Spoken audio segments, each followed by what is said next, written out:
Oke cuy, balik lagi sama gua Gani. Di video sebelumnya kita sudah nge-review casing ini ya, si Montech King 15 Pro, dan seperti biasa kalau kemarin review, sekarang kita akan rakit ya pakai komponen-komponen yang ada di gua. Ini B860 Ultra 7265KF, terus ada RAM DDR5, ada NVMe Gen 4, sama pakai cooler tower teman-teman ya. Terus ini ada VGA 5060 Ti, ada 3 fan sama power supply ya. Di sini walaupun power supply-nya hitam, gue pakai extension ya teman-teman ya, warna putih, jadi biar serba putih rakitannya ya. Oke, sebenarnya guys, untuk casing ini tuh kalau kalian misalkan rakit, mungkin orang-orang akan lebih pilih pakai water cooling 360 ya, IO 360 di atas, itu akan lebih mudah sebenarnya. Mobo masukin yang udah ada prosesor, RAM, SSD, terus pasang water cooling, pasang PSU, pasang VGA, clear tuh rakitannya bakal cakep ya. Tapi untuk kali ini gue penasaran dulu pakai cooler tower, nanti hasilnya bakal gimana ya. Nextnya juga kita akan coba pakai water cooling, tapi sekarang cooler tower dulu ya. Oke, gak usah lama-lama, langsung aja kita masuk ke proses perakitannya di casing ini. Karena casing ini udah lega banget, ngebuka-bukanya kita nggak perlu obeng. Kalau teman-teman kemarin nonton review casingnya ya, ini udah cakep banget lah pokoknya casing ini. Gokil, 1,6 jutaan casingnya guys. Ada hitam, ada putih, udah dapat 4 fan, ada controller RGB, pokoknya udah satset, gak bikin kita pusing untuk ngerakit di casing ini karena lega ya. Oke, langsung masuk ke proses perakitan di casing ini. Nah guys, ini dia casingnya ya. Ini udah gua buka ya teman-teman ya. Kalau kalian pengen tahu cara bukanya, kalian tonton reviewnya aja yang kemarin ya. Intinya di sini gua akan merakit dengan versi gue ya. Nah, untuk gua pribadi, gua hanya melepas 3 item di casing ini. Pertama, tempered glass di sini, lalu tutup atas sama yang side panel di belakangnya ya. Untuk kaca depan, ini gua nggak lepas. Bisa dilepas, cuman gua nggak lepas karena ini nggak akan ngeganggu gua gitu. Area sini kita nggak akan ngerakit, dan di sini udah ada fan-nya. Jadi kita hanya akan fokus area sini dan area belakang, teman-teman. Oke, jadi cukup 3 itu aja, side panel sama atas sama tempered glass yang gue lepas. Oke. Casing ini untuk ngebukanya ini kayak gini ya, ada baut, kalian buka ya, jadi kabel manajemennya udah gampang. Sebenarnya guys, kalau kalian rada mager, ini tuh udah ke kabel tis kayak gini, dan kalian sebenarnya nggak perlu otak-atik lagi teman-teman. Cuma kalau gua lebih senang selalu ngerapihin dulu, jadi ini gua akan rapihin dulu biar lebih enak dilihat, biar nggak kriwil-kriwil kayak gini. Jadi kalau suatu saat nanti gua maintenance pakai casing ini, itu akan lebih mudah. Sebenarnya kayak gini juga udah mudah, cuman gue pengen bikin lebih mudah lagi aja teman-teman gitu. Nah guys, ini sekarang udah lebih better ya. Jadi kabel dari fan ini gua kabel tis ke sini ya, biar rapi sama kabel dari ARGB yang casingnya, karena dari casingnya ini ada strip ARGB-nya teman-teman ya, jadi bikin rapi kayak gini. Sama ini gua kaitin di sini juga ya untuk front panel DKK ya. Oke, sekarang kita akan turunin casingnya, lalu kita pasang motherboardnya dulu.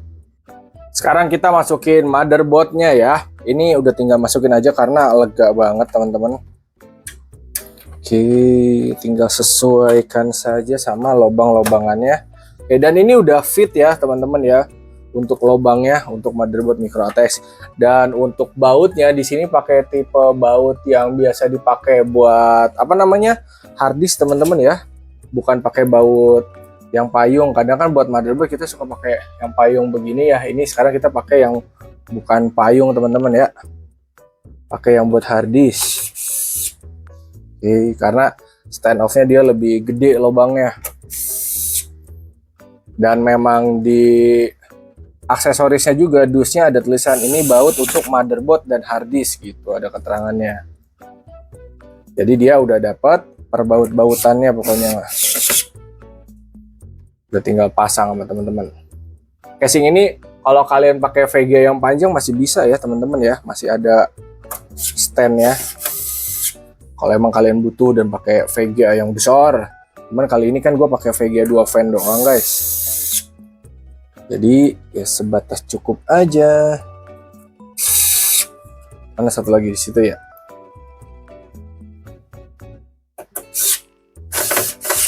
Sip, ini gue colok-colokin dulu ya.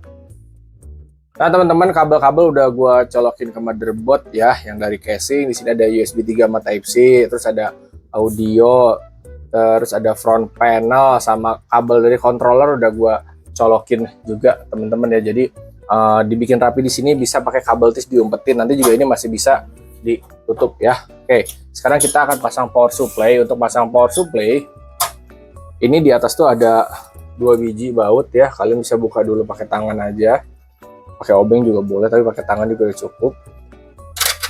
Nah kalau udah ini ditarik ya. Tuh. Jadi dia tuh sistemnya pengunci kayak gitu.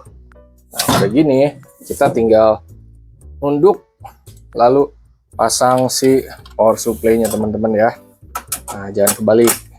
Nah ini kalau udah kayak gini, udah tinggal kita baut aja.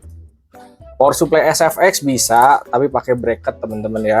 Dan dari casing ini juga sudah disediakan bracket untuk power supply SFX. Kalau misalkan kalian udah kepalang punya SFX gitu. Udah tinggal baut deh. Mana ini lubangnya? Pastiin kipasnya ngadep ke luar ya teman-teman ya. Karena kalau kipasnya nggak ngadep keluar, nggak bisa guys, nanti malah panas. Jadi kipasnya harus ngadep ke luar. Oke, dan seperti biasa baut power supply mah silang aja. Oke. Terus untuk power supply di sini biarin aja guys dia on ya. On off-nya nanti sama kalian di stop kontak. Karena kan si casing ini power supply-nya pakai extension. Jadi kalau kalian mau on off PSU harus buka cover atas dan takutnya jadi repot gitu. Dan kalau power supply kan di on off terus-terusan, nanti lama-lama on off-nya dol, on off-nya dol. Ganti satu power supply mahal. Oke, kita naik lagi ke atas. Kalau udah gini tinggal colokin dulu teman-teman. Nah, sini dia rapat. Kalau udah nggak masukin deh.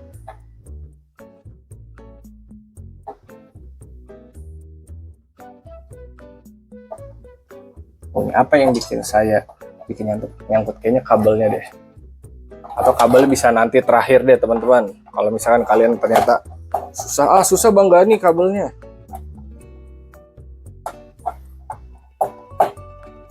Nah ini bisa keluar dulu, sekalian pasang si PSU-nya. Boleh kalau misalkan mau kayak gitu juga ya. Pastiin masuk semua. Kalau udah klik, udah gini tinggal di lagi. Jadi kayaknya paling benar pasang power supply-nya dulu guys. Baru kabelnya. Nah, kalau udah gini akan lebih mudah teman-teman. Nah nanti kabel ini tinggal kalian sesuaikan aja guys ya. Oke, ini gue colok-colokin lagi, habis itu kita pasang fan yang atas.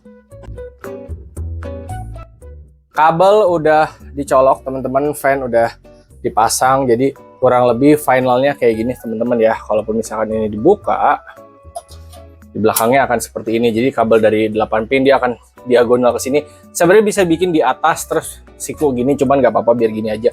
Toh kan nggak kelihatan ya. Yang penting kan dia ketutup. Karena mau gimana pun kabel manajemen itu selama nanti si casing bisa ketutup, ya udah ya. Terus ini kan gue pakai extension juga teman-teman. Jadi akan kelihatan lebih penuh guys ya. Ini coba gue tutup dulu. Bisa sih. Kalau misalnya ada mandek, tinggal geser-geserin. Tuh. Nah, ini udah aman. Sama di sini gue mau ngasih tahu teman-teman, untuk yang power supply dia emang agak tricky di sini. Jadi kita harus masukin ke kolong sini. Kalau kita nggak masukin ke sini, nanti dia malah ada ke atas dan jadi kagak bisa ketutup guys. Nah, udah gini kita tinggal tutup aja ya. Sip. Nah ini aja gue bagian atas sini kabelnya begini, ini akan ada nganga sedikit teman-teman, tapi nggak masalah, ini minor sih ya. Oke, sekarang kita pasang VGA. Buat pasang VGA mah gampang ya teman-teman ya, ini tinggal dibuka. Nah lalu ini untuk slotnya dia tipenya masih yang bisa dilepas pasang. Jadi bukan yang dihancurin, yang dipatahin. Karena ada beberapa casing yang harus dipatahin si slot ininya. Jadi kalau suatu saat kalian ngejual casing ini bisa ditutup lagi gitu. Oke. Udah gini kita tinggal masukin aja VGA-nya ya. Nah, kalau tutup yang ngalangin lepas dulu guys. Oke. Dia rakit di casing ini masih gampang teman-teman. Nggak ada susah-susah lah. Jatuh tadi bautnya. Pokoknya udah tinggal baut gini aja teman-teman. Sip, ntar yang baut satu lagi gue cari guys ya. Oke, kalau udah ini tinggal kita colokin, lalu kita tutup lagi deh iniannya. Udah deh, rakit di casing ini udah selesai teman-teman, dan kalau udah gini kita udah tinggal nyalain PC-nya ya. PC udah clear teman-teman, dan gue udah colokin ke listrik, langsung aja ya kita nyalain PC-nya.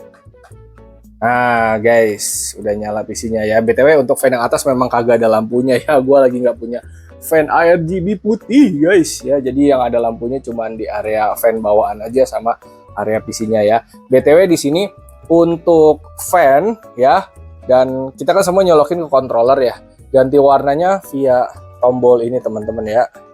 Oke. Terus kalau misalkan kalian pengen sinkron sama motherboard ya, kayak ini kan cooler sama RAM-nya ngikut motherboard. Kalau pengen sinkron, kalian tekan beberapa detik teman-teman. Nanti dia akan mati terus nyala lagi. Nah, kalau udah gini kita udah sinkron sama motherboard dan ganti warnanya udah tinggal via aplikasi RGB bawaan motherboard gitu teman-teman. Kalau misalkan kalian mau matiin fan-nya bisa dari aplikasi atau bisa ditekan lama aja guys ya. Kalian tekan-tekan dulu, terus ditekan sampai dia mati. Oke.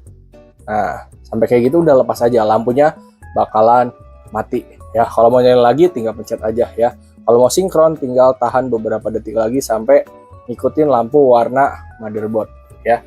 Oke teman-teman, untuk video kali ini sampai sini aja ya. Jujur casingnya cakep banget, ngerakit juga simple, agak ribet ya. Ini desain cakep, ini juga ada strip lampu di bagian samping sini. Jadi kalau teman-teman ngincar casing akuarium estetik bisa ambil si casing ini. Dia juga untuk portnya udah ada USB 3, ada Type C-nya juga teman-teman, dan Type C-nya itu memang langsung yang ke motherboard ya. Jadi bukan Type C yang sambungan endingnya ke USB 3. Jadi bener-bener Type C. Oke, segitu aja dari gue. Hatur nuhun, terima kasih dan thank you. Kalau teman-teman minat sama casingnya, linknya sudah gue drop di deskripsi sama harusnya udah ada di keranjang. Oke, semoga bermanfaat.